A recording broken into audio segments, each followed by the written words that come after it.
Hi, I'm Simon Braybrook. I'm a Scout leader in Cardiff, and this is my 60-second Scouter. 3, 2, 1. What got you into scouting? I started Scouts as a child. I left when I was about 13. I didn't know then that I was autistic, but I do know now. And then I got back into it as an adult for the same reason lots of adults become leaders, to get our children up the waiting list. And that was about 12 years ago. And I've been loving being a scouting adult even more than being a scout as a kid. What's your favourite place that you've visited? My favourite place I visited was climbing a volcano in the Democratic Republic of Congo with my wife. It's one of only 3 volcanoes with a permanent lake of lava on the top. And the DRC is quite a dangerous country, so it was quite an adventure to go there. How does your autism affect your scouting? It is a massive asset. Being autistic is who I am. It's something I'm very, very proud of. It means that I'm able to really, really focus on the things that I'm interested in. And scouting's great for that. It's an opportunity to focus on different skills, really get into it, to socialize with other people, but around an activity. And so I would say it's the best thing ever. What's a fun fact that you know? Insects contain more protein, weight for weight, than fillet steak.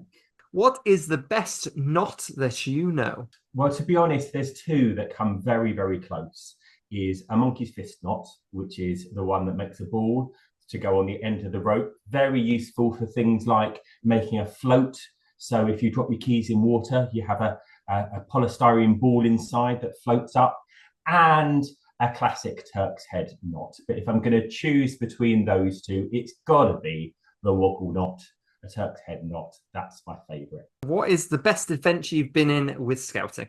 I would say one of my first proper camps as a scout leader, which was Cub Jam, when my son was a cub. He's now almost 18, so he was about 7 at that time. I went with a leader who had joined at the same time as us. It was our first really, really big camp.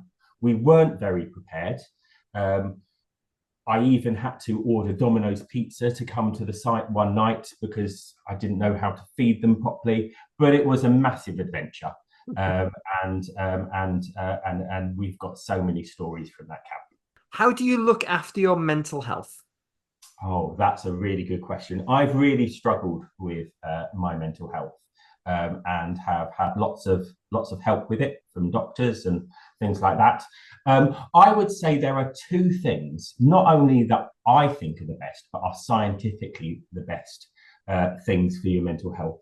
Number 1 is gratitude, recognizing the things that you're thankful for, and particularly noticing why you're thankful for it. So if I saw a rainbow, that might be something I'm thankful for, but I saw the rainbow. I took the time to notice it. That's on me. And sometimes when we're feeling low, not only do we miss all the good things and pay attention to the bad things, but we think, oh, the good things happen to everybody and all the bad things happen to me.